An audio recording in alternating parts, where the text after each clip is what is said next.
Asishamushka mashikuna. Yaku kawsay yukanchik aspa kunuqnina sumaq wayra.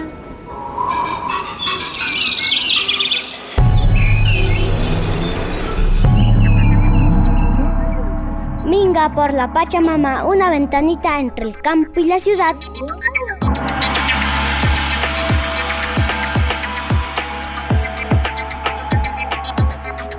Asishamushka mashikuna.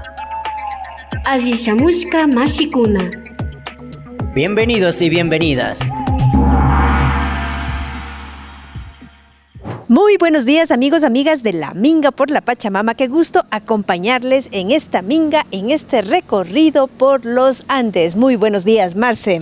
Eli, muy buenos días, muy buenas tardes, vecinos, vecinas, caseritos, caseritas, escuchas, estamos aquí en su programa Minga por la Pachamama y muy contentos, ¿no? Siempre con ese compromiso de que las personas que están escuchándonos por las diferentes radios comunitarias, quienes están también en los distintos puntos de las redes, que están atentos y atentas, pues es bastante grato que nos envían abrazos fraternos, recomendaciones, y estas siempre son bienvenidas.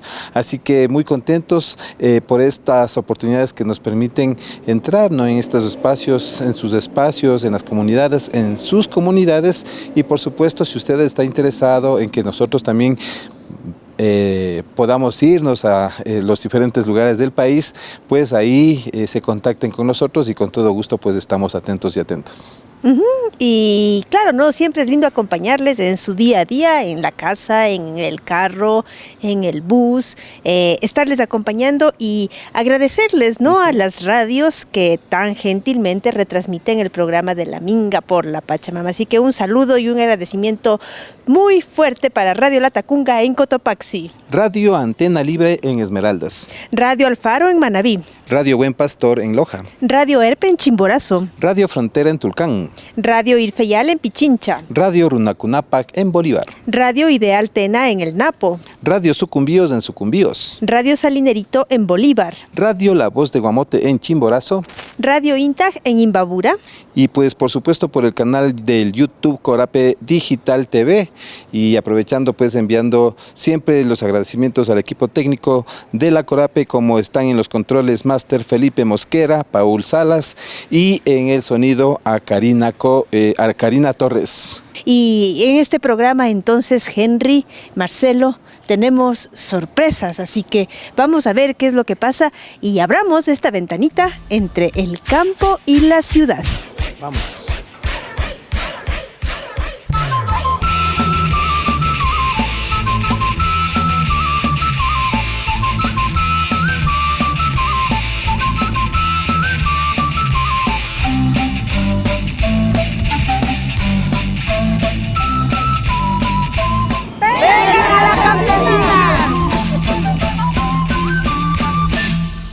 Y estamos andando entre los Andes y nos encontramos en Cayambe con una compañera. Muy buenos días, ¿con quién tenemos el gusto?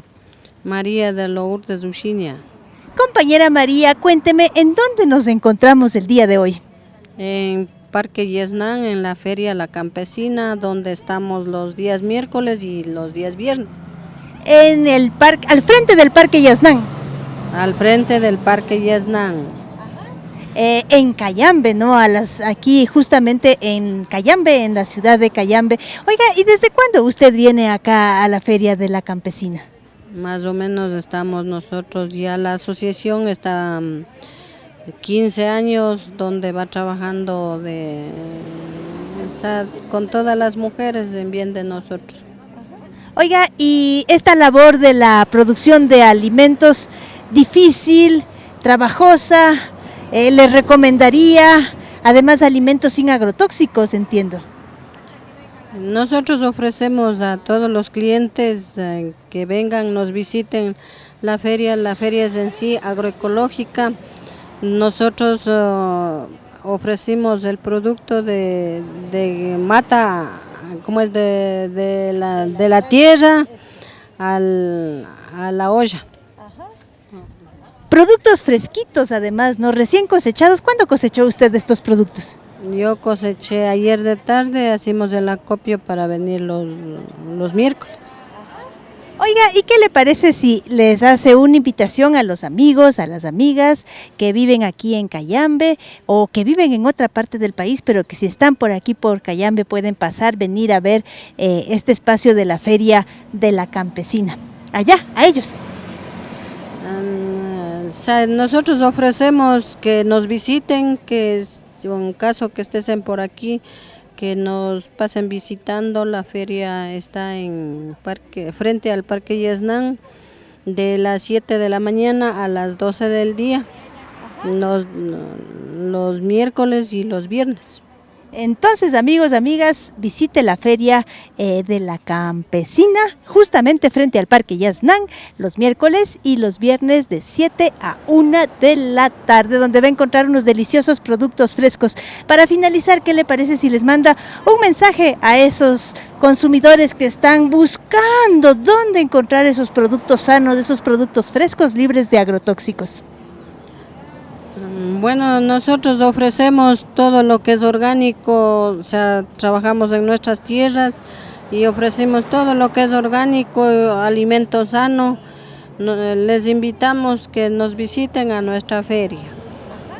Muchas gracias y nosotros seguimos con más Minga. ¡Venga la campesina! Y amigos, amigas, qué gusto estarles acompañando el día de hoy aquí hablando de cine. A los que les encanta mirar las películas, a los que están apasionados viendo qué hay que ver y que necesitamos desesperadamente esas grandes historias para contar. Hoy día vamos a hablar de cine y estamos con una amiga. Muy buenos días, ¿con quién tenemos el gusto? Bien, hola, muchas gracias por el espacio. Yo me llamo Maife Ortega. Sí, trabajo en cine, en audiovisual, en proyectos culturales, en cosas así. Oye, y el cine, ¿no ve? Una cosa que, no sé, para los de mi generación era una cosa así que venía, que había que ir al cine, y ha ido cambiando conforme vienen las generaciones para los más jóvenes.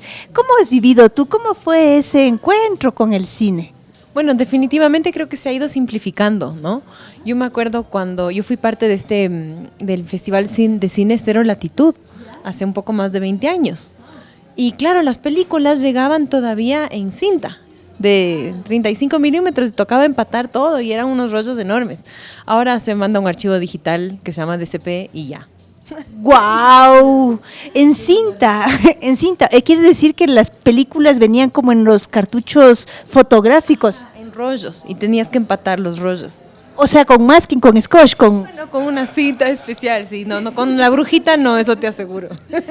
¿Hiciste ese trabajo de empatar? No, yo personalmente no lo hice, pero veía y las películas llegaban en cinta, ¿no? O se filmaba en cinta. Los comerciales, cuando yo empecé a trabajar, obviamente se filmaban en cine, en fílmico.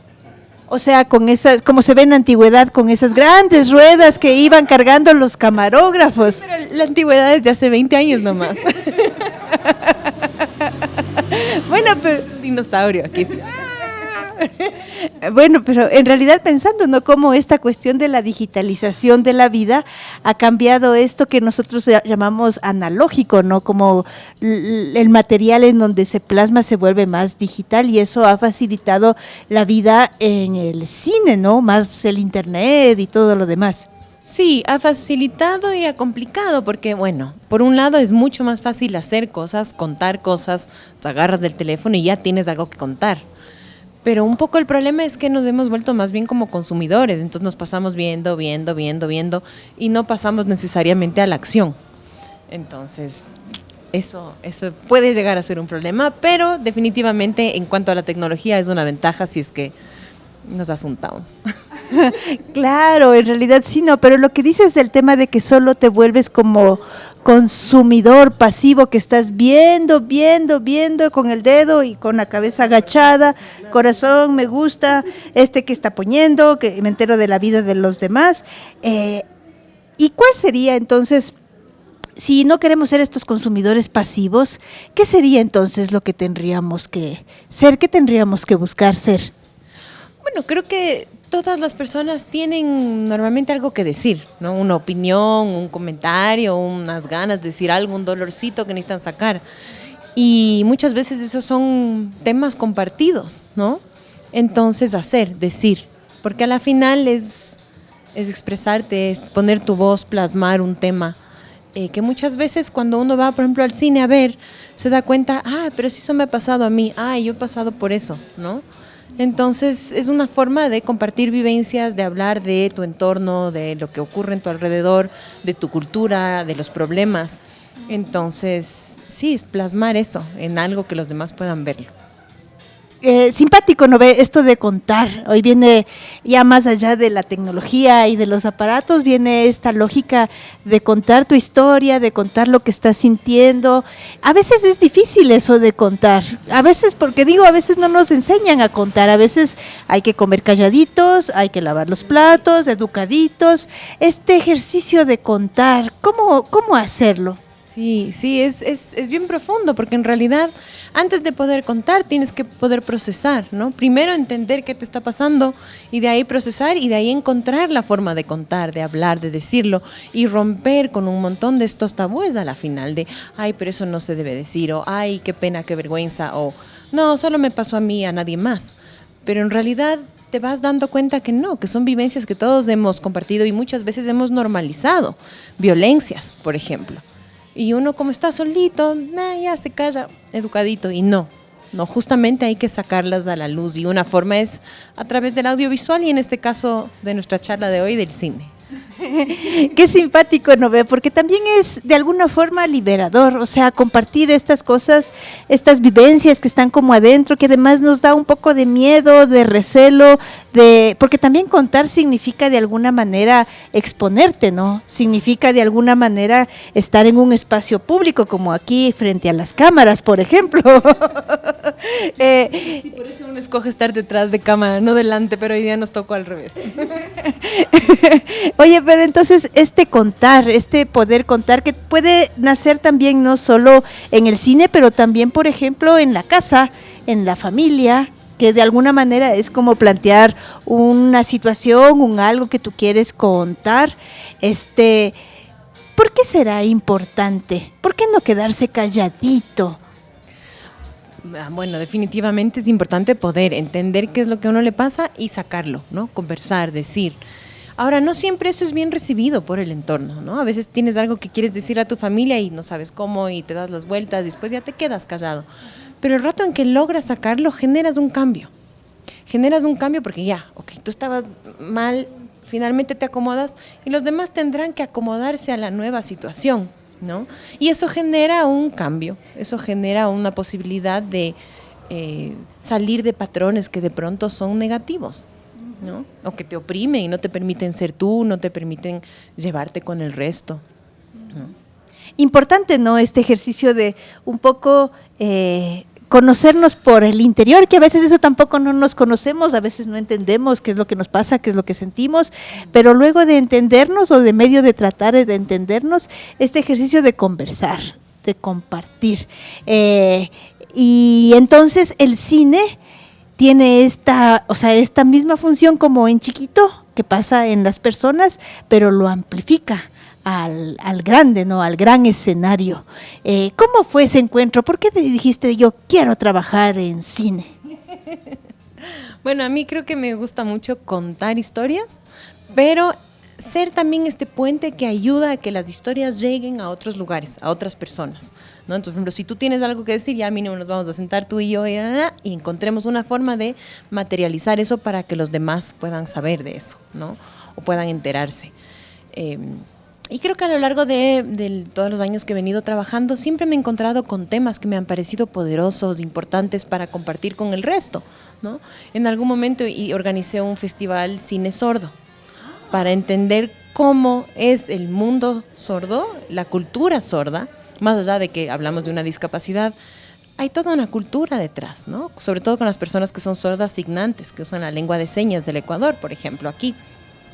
Entonces, nada, yo me encanté con eso y decidí más bien, bueno, a ver, voy a buscar películas que hablen sobre cine sordo. Y después de eso se convirtió en un festival y fue lindísimo porque fue un encuentro entre personas oyentes y sordas, yendo más allá, ¿no? Entendiendo sobre la cultura. O también sobre cuentos y tradiciones locales. Entonces, ¿cómo hacer que eso se potencie y que la gente sepa lo que se hace aquí, lo que se conoce, cuál ha sido un poco la tradición? Entonces ahí también me metí en otro proyecto y así. Y ahora, bueno, en estas películas también. Te cuento un poquito sobre la película que he producido ahorita, se llama Eco de Luz. Es dirigida por Misha Vallejo, que él es fotógrafo. Y es una historia súper personal. Hace un momento tú decías, uno llega y se expone, y por supuesto eso es, en esta película y en muchas más, uno llega y se expone y trae sus problemas y digamos que hace terapia ahí para poder compartir esos malestares con los demás y que otros digan, oye, yo también, a mí me ha pasado, yo he tenido este problema, ¿no? En este caso de Eco de Luz, el protagonista es del mismo director, él se llama Misha, y lo que él cuenta es que un día llega el tío y le entrega unas cámaras viejas y unos slides y él dice, ¿y esto? Y dice, esto es de tu abuelo. Y dice, pero si yo jamás le conocí a mi abuelo. Y resulta que a través de la búsqueda, ¿no? Se da cuenta de que este abuelo ha sido una persona ausente, siempre ausente, a pesar de que era vecino de la abuela. Entonces ya te empiezas a dar cuenta de que ahí se va complicando, ¿no? La situación familiar. Y dices, ¿cómo puede ser que el abuelo era vecino y nadie le conoció? ¿Qué tipo de violencias hubo para que este señor fuera el abuelo? Y entonces él empieza a ir va jalando el hilo y va descubriendo todo un tema de ausencias paternas en su árbol familiar. Y si bien es una historia como súper personal, en realidad, en muchas de nuestras familias eso pasa.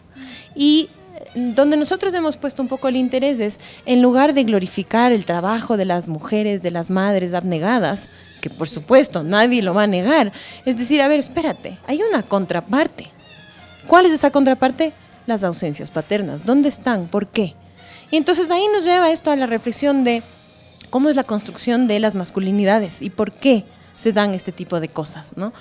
Entonces, bueno, la película esta que hemos hecho, si bien empieza con una historia como súper personal, súper local, él es de Riobamba, su situación es en Riobamba, en realidad se vuelve mundial porque todos podemos, en este caso lamentablemente, vernos y reflejarnos en la pantalla y decir, a ver, voy a ir a hablar en mi casa, voy a sacar ese valor y voy a ir a conversar, ¿no?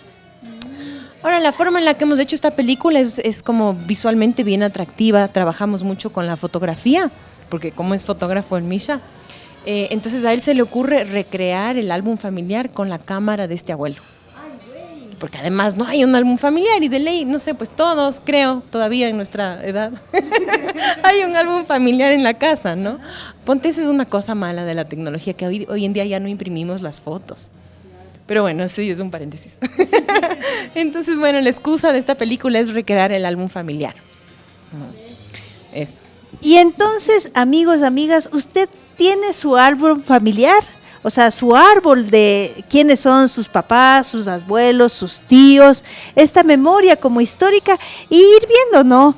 Por una parte, esas mujeres grandes, al menos de aquí en América Latina, yo vengo de una familia así de mujeres fuertes, grandes, que asumieron el gran rol de cuidar a un montón de hijos y de criarlos y de llevarlos por el buen camino. ¿Qué pasó con esos papás? ¿Dónde estaban esos papás? ¿Y de qué se perdieron? ¿De qué se perdieron esos papás por cómo la sociedad ha marcado ciertos caminos y patrones, ¿no? ¿Por qué no pudieron ellos disfrutar de ser padres? Wow, eso sí estuvo así, claro, ¿no? Porque en realidad se perdieron de esa maravillosa familia que estaba ahí alrededor. Claro, tristazo. Pobre, o sea, qué injusto también para ellos. Entonces, un poco nuestra intención en esta película es, ok, planteemos esto y conversemos. Habrá quienes digan sí, otros que no, pero creo que ese es el objetivo máximo del cine, en este caso del cine documental, que es en donde nos hemos metido nosotros, es plantear un tema y conversar. Ajá, plantear un tema y conversar, y me parece bien simpático esto de conversar porque nos ayuda a entender también cómo es esa relación con los hombres, ¿no? Mismo entre hombres, mujeres con hombres, niños, jóvenes, adultos, y que tiene que ver con esto que dices que no es culpa de ellos, es una cosa que va un poco más allá. Sí, a la final es culpa de todos porque nos hemos metido en ese sistema, ¿no? Y eso es parte de las violencias a las cuales ya nos hemos acostumbrado, están ahí, normalizadas, tanto para mujeres, para hombres, en general para todos, todes, ¿no? A la final. Oye, ¿y han presentado la película? ¿El documental? ¿Cómo les ha ido así? Porque en ese espacio de diálogo, ¿no ve? Bueno, en realidad todavía no. Y tenemos la suerte de poder estrenar esta película la próxima semana. Eso es el 18 de noviembre en Ámsterdam, en el marco del Festival de Cine Documental de Ámsterdam. Se llama IDFA. Y es un festival súper renombrado a nivel mundial. Es como muy importante haber llegado a ese espacio y poder estrenar en ese espacio, porque eso nos permite después ir decantando y pasar por otros festivales y eventualmente llegar y hacer un estreno en Ecuador. Y ojalá ya haya suficiente ruido para que haya ese diálogo enorme en todo el país. Ahora, sí hay algo importante que te quiero contar, y es que a este festival IDFA este año, por primera vez en la historia del festival, que son más de 37 años, van 4 películas ecuatorianas. ¡4! 4 películas ecuatorianas se van a estar estrenando, son sus estrenos mundiales en IDFA. Es una alegría para el cine ecuatoriano, creo que habla de la buena salud del cine documental ecuatoriano, es decir, que acá tenemos muchas personas que tienen mucho que decir y con una muy buena calidad, porque para que sean escogidas en este festival es algo importante que además abre puertas para el resto del cine ecuatoriano, porque una vez que esto suena ya, la gente va a estar atenta a ver qué más va a venir de Ecuador, ¿no? ¿Qué más? ¿Quién está haciendo qué? Cuéntenme, ¿qué historias? ¿Qué están contando? Entonces, sí, digamos que estas 4 películas, se van a estar estrenando desde la próxima semana. ¿Quieres que te cuente un poco cómo se llaman y cuáles son? Sí, pero antes de eso quería preguntarte me imagino que no es fácil ir y participar ahí y que te estrenes ahí, me imagino que hay algún proceso, alguna cosa. Sí, claro, a ver, una vez que tienes la película terminada o ya casi terminada, lo que buscas hacer es siempre llegar primero a un festival afuera y buscas los festivales más wow, así, porque desde ahí empiezas a ir a otros. Entonces tienes que mandar la película y eso se somete a unos jurados que eventualmente te dicen siga participando, ¿no? Exacto, así, ya, hasta ahí llegó. Y hay otros que te escogen, ¿no? Y una vez que te escogen, los festivales tienen diferentes secciones. Por ejemplo, sección de competencia, sección que no es en competencia, y dentro de competencia tienen distintas, no quiero llamarles categorías porque la palabra suena feo, pero digamos distintos intereses o clasificaciones en cuanto a temáticas, por ejemplo, ¿no? Entonces, sí, pues hemos mandado muchísimas personas, miles de personas a este festival IDFA, y de ahí han escogido estas 4, y 3 de ellos están en competencias, en secciones de competencia. Entonces, sí, es como para celebrar. ¡Salud! Qué bonito, ¿no? Y en realidad es que, aunque viste que nos cuesta contar historias, en realidad, si nos ponemos a contarlas, nos salen bonitos, nos salen bien. Y los chicos de allá, de las Europas, de esta gente alta, larga, les llama la atención lo que estamos contando por aquí. Bueno, ahí has topado una fibra sensible, que es ¿por qué tenemos que empezar mostrando afuera para estar validados aquí? Pero creo que si me meto a hablar de eso vamos a estar en camisa de 11 varas. Pero definitivamente es un tema a tratar, ¿no? Y creo que abre otra puerta, que es ¿dónde estamos nosotros? ¿Dónde está nuestra autoestima y por qué? Pero en este caso creo que es que el sistema funciona así a nivel mundial, ¿no? No es que solo nosotros estamos tratando de mostrar primero afuera y luego llegar a la casa. Todos los países hacen eso, ¿no? Así que ya. Ya, pues así es, ¿no? Así es la vuelta del cine, así es la vuelta de los festivales. Y bueno, tal vez tiene también que ver porque este tema del cine viene de allá, ¿no? De las Europas. Sí, pero el de contar historias no. Imagínate eso, que en realidad acá siempre hemos sido una cultura de tradición oral, ¿no? Entonces más bien deberíamos aprovechar esa fortaleza, ¿no? De la cultura de tradición oral para potenciarla y seguir haciendo el ejercicio de contar nuestras historias. Sí, exacto. Entonces, ahora sí, 4 películas. ¿Cuáles son esas 4 películas que van al festival allá en Ámsterdam? Para no fallar, para decirles exactamente. La verdad. A ver, bueno, va nuestra película, cuando digo nuestra es la película de Misha Vallejo y mía, que se llama Eco de Luz.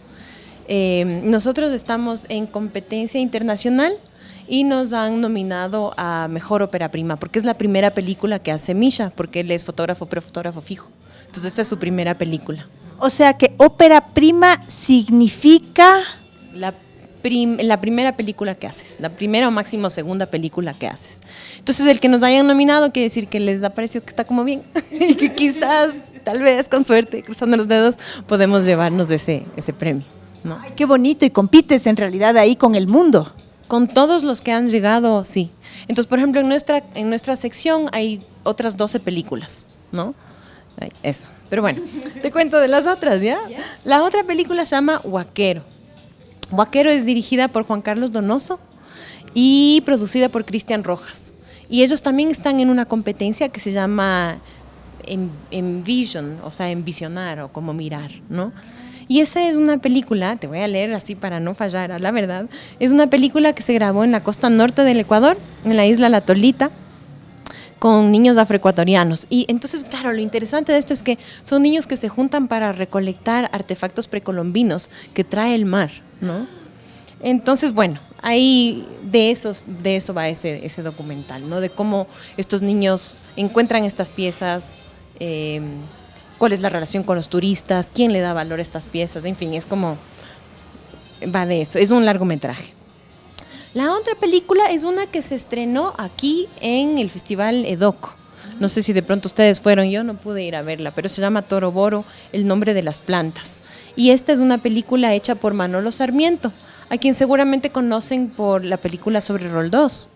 Sí. Bien. Bueno, y tiene otras películas más, ¿no?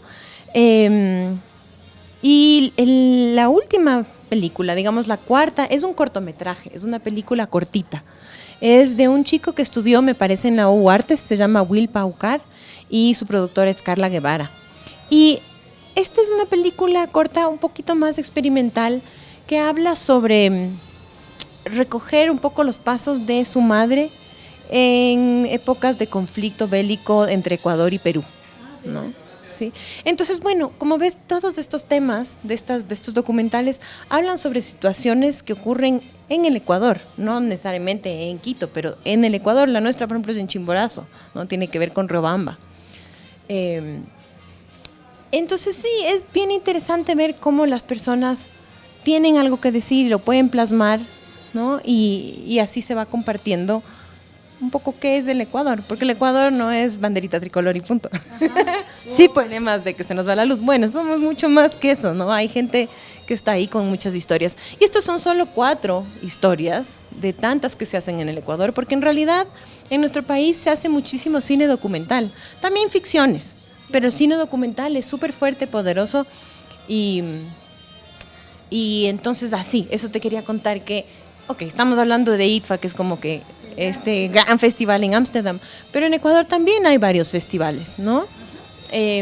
Ahorita terminó el Festival de Cine de Quito, estuvieron los de DOC hace poco, que es de cine documental, y ahorita mientras estamos conversando está ocurriendo el Kunturñawi, que es un festival hermoso llevado adelante por Pía Zurita, y ella lo empezó, ¿hace cuántos años estábamos viendo? Como hace 18 años, y es la 13ª edición del festival. Y es un festival que ocurre en 5 provincias. Te voy a decir cuáles para no... Claro, porque sí es cierto que hay festivales en el mundo, ¿no es cierto? Pero nosotros también aquí tenemos nuestros propios festivales para poder seguir este ejercicio de contar nuestras historias.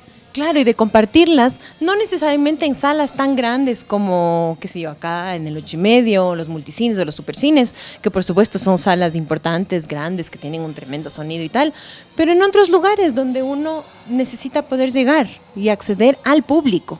Entonces, por ejemplo, el Kunturñawi está en Bolívar, en Cotopaxi, en Tungurahua, en Chimborazo y en Pastaza. Y Pía lleva estas películas ecuatorianas y otras a lugares pequeñitos, porque lo importante, y eso no hemos hablado casi nada de eso, es generar un diálogo con el público, ¿no? Porque una cosa, bueno, ya en la casa hablábamos, tú y yo hablamos, pero con el público, para que luego ellos como semillas puedan llevar estos temas y seguir conversándolos en casa, ¿no? Entonces, bueno, eso con el Festival Kunturñawi, si tienen chance y están en estas provincias, hay que ir.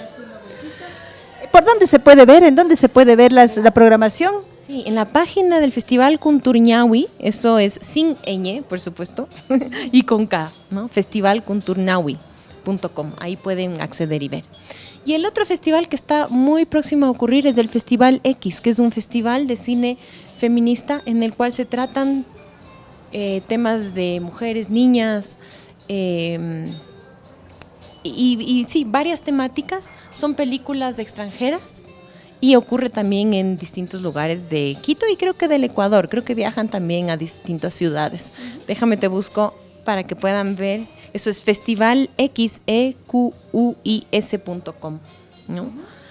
X como suena EQUIS.com. En realidad ahí lindo para poder estar, para poder ver, y esta importancia, ¿no?, del cine, de contar historias, pero también este tema del público. ¿Para quién haces todo este ejercicio? Y entonces, ¿para quién haces este ejercicio de contar historias? Bien. Bueno, creo que en distintos momentos del proceso de una película, porque es un proceso largo, o sea, no es una cosa que hiciste en 5 segundos, como un lindo post de Instagram, no. Hacer una película normalmente te lleva varios meses, si no son varios años, ¿no? Entonces estás desde la etapa en la que dices, bueno, ¿y de qué voy a hablar?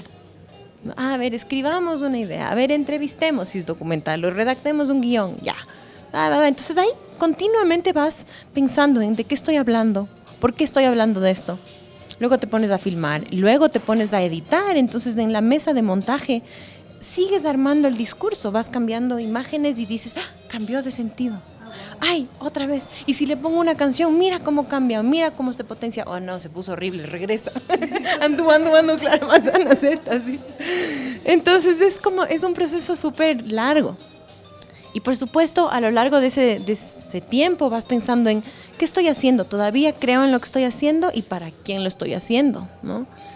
Y eso varía mucho de cada productor y director, ¿no?, a otro. En nuestro caso ha sido bien importante marcarnos como unos puntales, a ver, ¿de qué queremos hablar? Para no perdernos, porque es como que te metes al bosque y ¡ay, qué lindo esto! ¡Ay, qué lindo! ¿No? Y caminas por todas partes y después finalmente te diste cuenta que estabas andando en círculos. Claro. Entonces, para andar en círculos, pero de una forma eficiente, es que fuimos caminando y marcándonos unos puntales, ¿no? Entonces nosotros dijimos, a ver, queremos hablar de fotografía, queremos hablar de memoria, queremos hablar de ausencias paternas, y queremos hablar de las violencias que están como normalizadas, ya. Y nos describimos, literalmente eso estaba en una pared y luego cambiamos de oficina y a otra pared y luego no teníamos oficina, entonces estaba en los cuadernos. Tienes que tener estas metas. Y de ahí decíamos, bueno, ¿para quién es? ¿No? ¿Para quién estamos haciendo esta película? Bueno, para uno sanar sus dolores, sus penas, lo que sea, para la familia, pero por supuesto para una comunidad mucho más grande, para un público amplio, y pueden ser desde jóvenes hasta bien mayores, porque cada persona va a poder dar a la película una lectura muy distinta. No sé si te ha pasado que vas a ver dibujos animados y, qué sé yo, las personas con las que vas entienden unas capas y tú entiendes otras capas, y después es en ese intercambio donde se pone interesante. ¿Qué película viste tú? No, yo vi esta. ¿Y tú? Pero si estábamos en la misma sala. cada uno les llegan distintas cosas según cómo uno está y lo que uno ha vivido. Y en realidad ahí lo interesante, más que decir yo tengo la razón, es ese intercambio. El diálogo que tanta falta nos hace, ¿no? Para llegar más allácito. Y oye, volviendo entonces al tema de la producción del cine, viste que tú hablas así como de etapas, pero también hablas de como roles, ¿no? El director, el productor. ¿Cómo entender, para los que no sabemos cómo se hace una película, cómo es ese equipo que arma la película?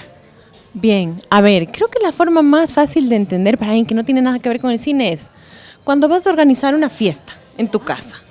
Lo mismo, alguien va a tener que encargarse de traer la comida, los platos, de hacer las invitaciones, de poner la música. Es un trabajo en equipo. Eso es lo que es el cine. Y después, bueno, ya te pones la etiqueta de ¿qué más o menos has hecho? El que lavo los platos. Ese es el que me toca a mí. ¿No? Sí. Pero es eso. Entonces, digamos que hay unos roles que duran más tiempo a lo largo de la vida de la película, que por lo general son director, productor Y en las distintas etapas, pues llamas al que lava los platos, ¿no? Al que trae la comida y así, que son esenciales porque si no, no hay fiesta, ¿no? Pero pueden ser la persona que hace la fotografía, la cámara, el sonido, las decoraciones del arte, el vestuario, dependiendo de qué tipo de película estás haciendo. Pero es un montón de gente y eso es súper importante tener en cuenta porque, por un lado, genera puestos de trabajo. O sea, no es solo, ay, mi hobby. No, es un trabajo. Hay gente que intenta vivir de esto. Sí. Entonces, claro, y hay toda una técnica detrás, ¿no? Hay gente que ha estudiado, y no necesariamente en la universidad, pero me refiero a estudiado a ver películas, a aprender, entender cómo se hace, cómo se cuenta. Los editores son esenciales. Para nosotros en nuestra película, el editor es este chico que se llama Andrés Cornejo. Y fue esencial, porque en un momento en el que ya estábamos trabados con, bueno, ¿y qué hacemos? ¿Y cómo le hacemos? ¿Y qué vuelta le damos? Él entró y, claro, le dio una mirada fresca a las imágenes. Y cuando tú cambias las imágenes, el orden de las imágenes, de verdad se potencia todo, ¿no? Es como la decoración de tu casa, es lo mismo. Ay, qué alivio que moví el sofá, así, más o menos. Sí. Entonces, esos son los roles. Yo en esta película he estado como productora. Y me da un poco la impresión de que incluso entre algunos colegas no se entiende bien qué es la producción, porque la producción a veces se piensa que es solo algo logístico, ¿no? Como ya te resolví. Pero en realidad la producción también tiene un rol fuerte creativo, ¿no? Desde, bueno, okay, cómo consigues fondos, por supuesto, pero también qué tipo de historia estás contando, cómo trabajas la estructura, porque tienes una visión de vas a tener que mover esa película en un espacio, en festivales, en salas de cine, en espacios educativos, en plataformas tipo Netflix. Entonces, uno desde la solo ya terminé la peli, sino cómo distribuyo, porque si no distribuyes la película no llegas a ningún lugar, ¿no? Se queda en el cajón y ahí una tristeza, ¿sí? Entonces, bueno, eso, la producción, la dirección van de la mano. Que creo que son los que están como más largo tiempo siempre en el desarrollo, en la vida de la creación de la película, como la gestación, ¿no? Sí, por supuesto, porque estás desde los inicios hasta después del final. Claro. Hasta cuando ya toca mostrar a todo el mundo el guagua. Eso, y barrer. Sí. Y bueno, creo que lo que sí me interesa mucho resaltar es que es un trabajo de equipo. Y es un trabajo de veras, ¿no? Entonces, a veces conseguir los fondos del financiamiento para hacer películas es difícil. Y muchas veces cuando el país está en crisis, lo primero que se recorta es la cultura, ¿no? Pero acuérdate cuando fue el COVID y estuvimos todos encerrados, ¿qué hacía la gente? Ver películas, porque había luz, entonces veíamos películas, ¿no? Uno estaba ahí, mira. Y eso es cultura, te estabas viendo, tomándote así cultura de Estados Unidos o de no sé dónde, según la serie que hayas escogido ver, ¿no? Y entonces, sí, no sé, hay gente que le llama una industria y podríamos hablar de eso también otras horas, no ahorita, pero es una fuente de trabajo para un montón de personas y de entretenimiento y de alivio, de lo que fuera, para todas las personas que lo ven.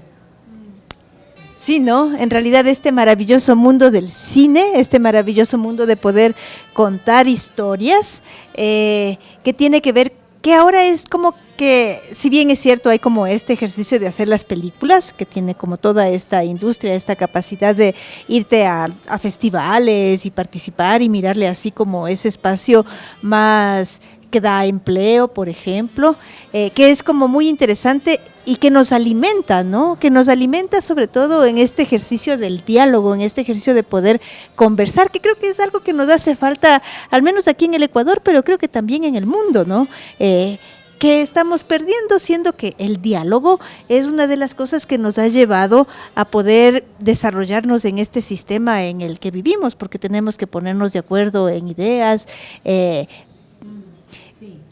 Sí, y lo que estás diciendo es importante porque es también el tener una mirada crítica.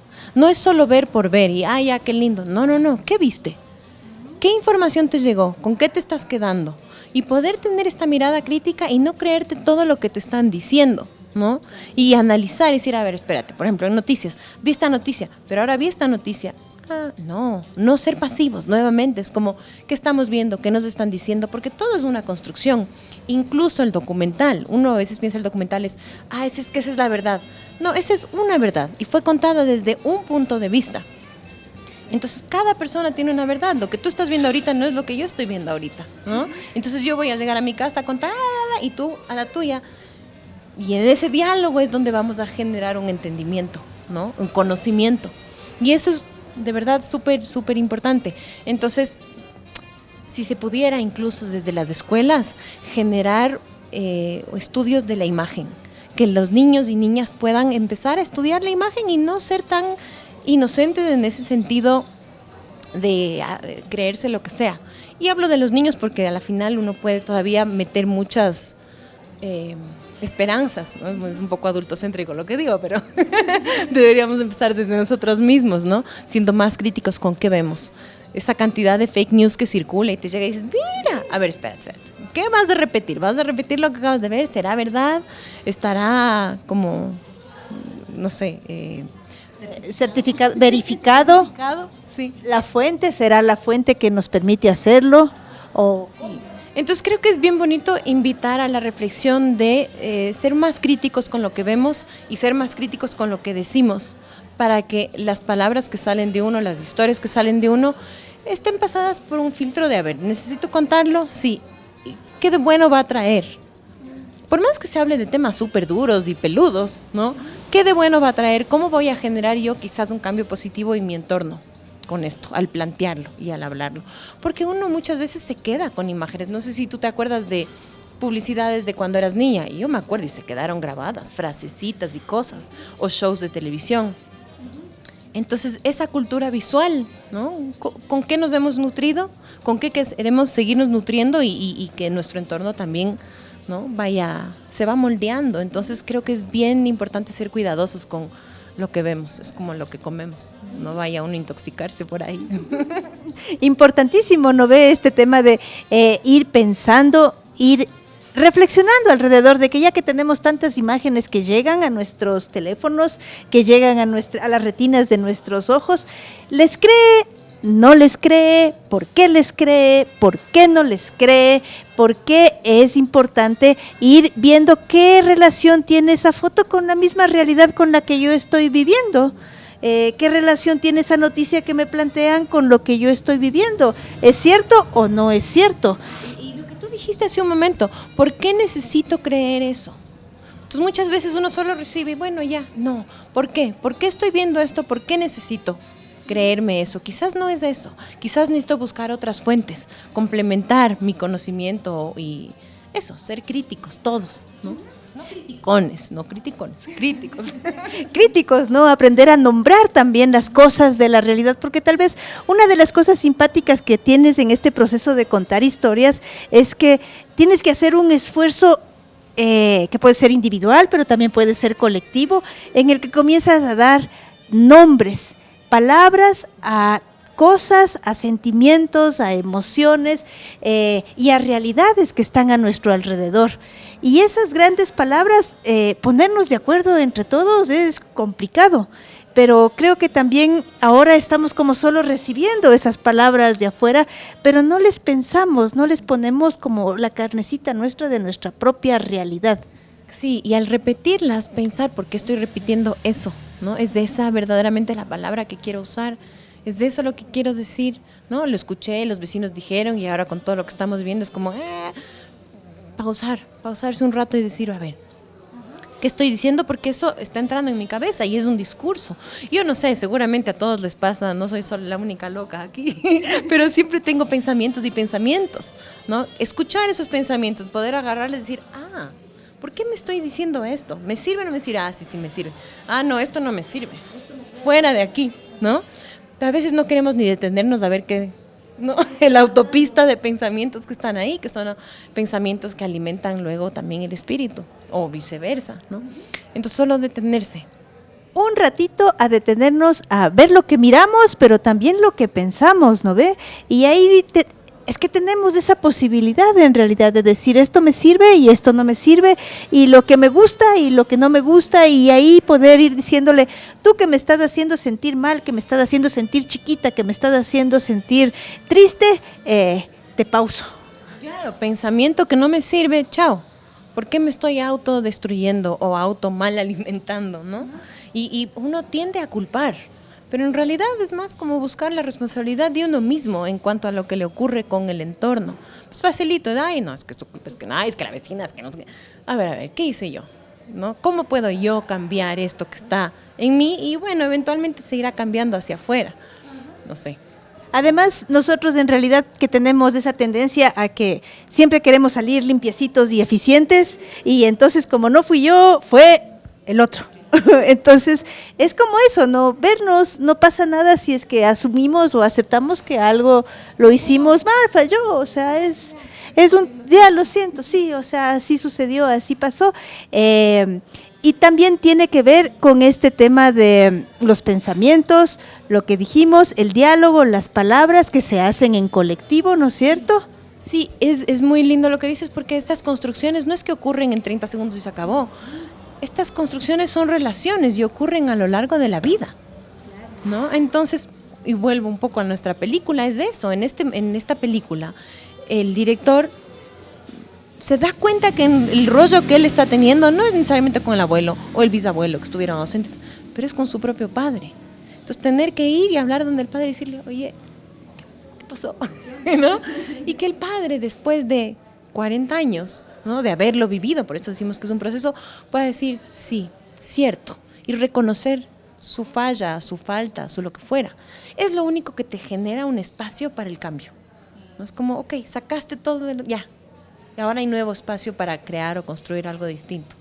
Qué bonito eso que dices en realidad, porque, viste, estos pensamientos, estas palabras que ponemos, en realidad van recreando, van haciéndose de a de veras materiales, o sea, las relaciones, nuestros pensamientos no se quedan solamente en pensamientos y en palabras, sino que de repente toman, se vuelven físicamente reales, ¿no ve?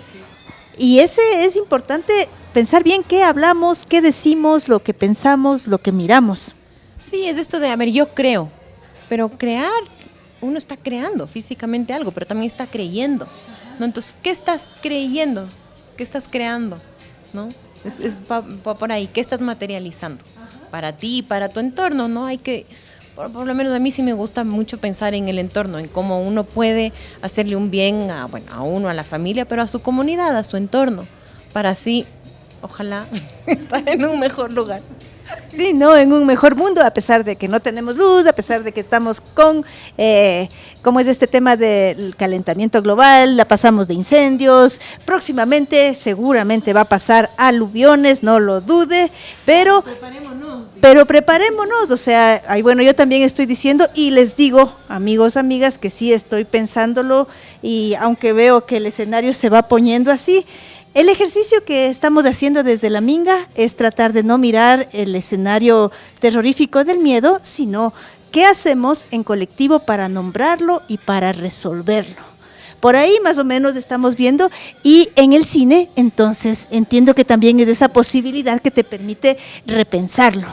Sí, totalmente. Y esto de la Minga que mencionas, en el cine se da a lo largo de todo el proceso, desde el trabajo que es colectivo, pero pensando en un público que lo va a recibir y ojalá le impacte en algún lugar profundo de su corazón para que genere un cambio colectivo también, ¿no? A partir de los cambios de hábitos en uno mismo. Oye, y para ese público apasionado que está ahí, mirándonos, observándonos, atentos, y que es apasionado por documentar, sea mismo tomando fotos, sea mismo filmando, con su cámara de video, pero también con estos maravillosos aparatos que alguna vez alguien los pensó en su cabeza y que después se hicieron materialidades. ¿Qué serían tus recomendaciones para los que estamos iniciando, los que queremos, los que nos gusta en realidad ese ejercicio de documentar? Bueno, creo que es importante, porque hay muchas cosas que decir y muchas cosas que se pierden. Incluso si uno ya va y graba, se pierden. Entonces, creo que paso 1, pensar qué se quiere contar. Paso 2, salir y grabar. Ojalá en horizontal. Pensando en que uno va a poder proyectarlo en una pantalla así, ¿no? Ya bueno, ya si quieren para el reel o el TikTok o lo que fuera, ya. Pero pasar de ahí y llegar a ver cómo esas imágenes van a impactar en uno mismo, pero en el entorno. Entonces, tal vez se pueden crear su propio canal de YouTube, de lo que fuera, de TikTok. Y si quieren ir más allá, yo lo que diría es vean cine. Y tratan de ver cine en el cine o en una pantalla un poco más grande, dejando de lado el teléfono con la menor cantidad posible de distracciones para tener la verdadera experiencia de, alguien trabajó 1 hora y media, trabajó años para generar 1 hora y media y que tú la mires sin distracciones. Entonces, intenta hacer eso para que aprecies eso y así se va nutriendo la cultura visual que uno tiene y eventualmente va a empezar a generar también otro tipo de videos. Entonces sería, vean mucho cine y cuenten, anoten, escriban lo que tienen que decir, lo que tienen en mente, porque seguramente lo que tienen y les está molestando y quiere salir es por una razón que les va a ayudar no solo a ustedes, sino a todos nosotros, ¿no? Como colectivo. Importantísimo, ¿no? Este tema de ir pensando, ir documentando y ir viendo qué es lo que usted quiere contar. Tú dijiste con cariño. En realidad, yo también sé decir con cariño. O sea, lo que hago, digo, voy a hacerlo con cariño para que sea algo sentido y que por ahí va el escenario en este escenario un poco catastrófico, el aporte de decir, por aquí va con cariño. ¿Cómo es para ti de pensarle con cariño? Bueno, uno piensa que tiene tiempo, ¿no? Y que va a poder hacer muchas veces o que ya va a ser mejor, pero no ha sido así. El tiempo vuela, ¿no? Entonces, mejor hacerlo de una vez y bien hechito y con cariño, ¿no? En el sentido de, puse todo de mí y me entregué para que esto tenga la forma que tiene que tener. O sea, yo la última película que produje fue hace 10 años. Han pasado otros 10 para estar estrenando una nueva película. Seguramente van a pasar otros 10, entonces más vale hacer las cosas con cariño. Porque hay que ver qué es lo que haces mientras el tiempo que tienes aquí en vida, ¿no ve?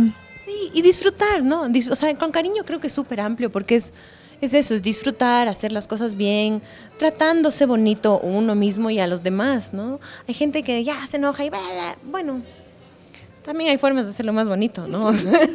No necesariamente te tienes que embarcar en la emoción este rato, pero ¿no? Con cariño, con respeto, con cuidado.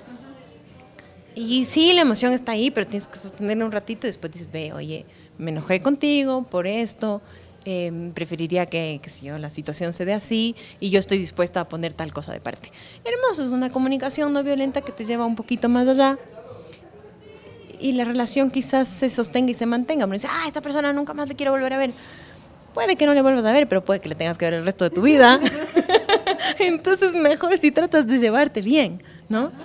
Sí. Y ese es el tema del trabajo en equipo, que de alguna o de otra manera el cine te enseña, pero también en las diferentes actividades, ¿no ve? Cuando vas a la siembra, cuando vas a la minga, cuando vas a la escuela, aunque sea un espacio así que tal vez dices, ¿cómo voy a poner cariño ahí? Pero en esas relaciones también, ¿no ve? Este espacio. Dijiste la siembra y es eso, es cultivar relaciones, ¿no? Hay gente con la que te ves continuamente, hay gente a la que vas a ver muy pocas veces en tu vida, pero ¿qué te vas a llevar de eso, no? Entonces, sí, cuidar. Qué bonito el mensaje del cuidado en realidad que queda aquí en este escenario de la Minga por la Pachamama. Muchas gracias por haber compartido. ¿Qué te parece si para finalizar les mandas un mensaje a los amigos, a las amigas de la Minga por la Pachamama? Bueno, muchas gracias por este espacio, ha sido súper lindo conversar contigo hoy día. Un mensaje, cuánta responsabilidad. ¿Qué voy a decir? Tengo que pensar, esperen. No, básicamente agradecerles en verdad por este espacio y pedirles que si tienen cosas que pensar, que decir, que contar, háganlo, sea con cámara o sin cámara, pero es en ese diálogo en donde se genera el cambio, o se genera por lo menos el espacio para el cambio. Y si logramos trabajar juntos y tratar de entendernos de buena forma, hemos de estar en un mejor lugar más adelante. Eso, muchas gracias. Muchas gracias por haber compartido con nosotros este espacio y nosotros seguimos con más Minga. Allí Samuska Mashikuna. Yaku kausay yukanchi gaspa kunugnina sumak wayra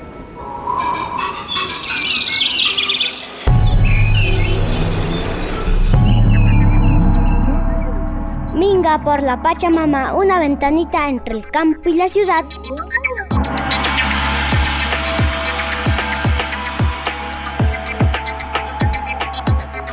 Allí Samuska Mashikuna. Asishamushka Mashikuna. Bienvenidos y bienvenidas.